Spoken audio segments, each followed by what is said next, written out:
Voter তালিকায় নাম সংশোধন বা এসআইআর প্রক্রিয়ায় সাধারণ মানুষকে হয়রানির প্রতিবাদে এবার রণক্ষেত্র হয়ে উঠল হাওড়া জেলা শাসক দপ্তর চত্বর।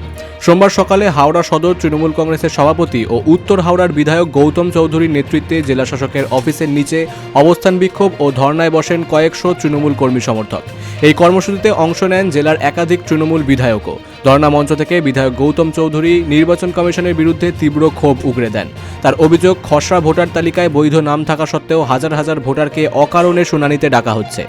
মমতা বন্দ্যোপাধ্যায়কে সামনে রেখে অভিষেক ব্যানার্জির চলার পথে আমি আবার বলছি, হাওড়ায় প্রায় 5,000 করে এক একটা ব্লকে 8,000, মানে 40,000 মুরলীধর স্ট্রিট থেকে বাঁচ করে 7 নম্বর ফর্ম এসছে, আর প্রত্যেককে লিখে দেওয়া আছে গৌতম চৌধুরী নট ইন্ডিয়ান।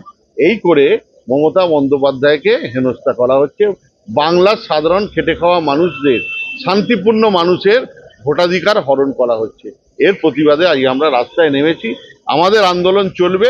আমরা সর্বশেষে জেলা মহাশাসকের সাথে কথা বলবো। যদি এইভাবে চলতে থাকে, মানুষ কিন্তু খুব ক্ষুব্ধ হয়ে যাচ্ছে, মানুষ প্রচন্ড পাজেলড হচ্ছে। এই হয়রানি অবিলম্বে বন্ধ না হলে লাগাতার আন্দোলনের হুঁশিয়ারি দেওয়া হয়। পরিস্থিতি সামাল দিতে জেলা মুখ্য নির্বাচনী কার্যালয় ও জেলা শাসকের দফতর চত্বরে বিশাল পুলিশ বাহিনী মোতায়েন করা হয়েছে। এসআইআর প্রক্রিয়াকে কেন্দ্র করে হাওড়া জেলা প্রশাসনের অন্দরে এখন চাপা উত্তেজনা বিরাজমান। কলকাতা থেকে অনিকেত পালের রিপোর্ট, বিগ নিউজ বাংলা।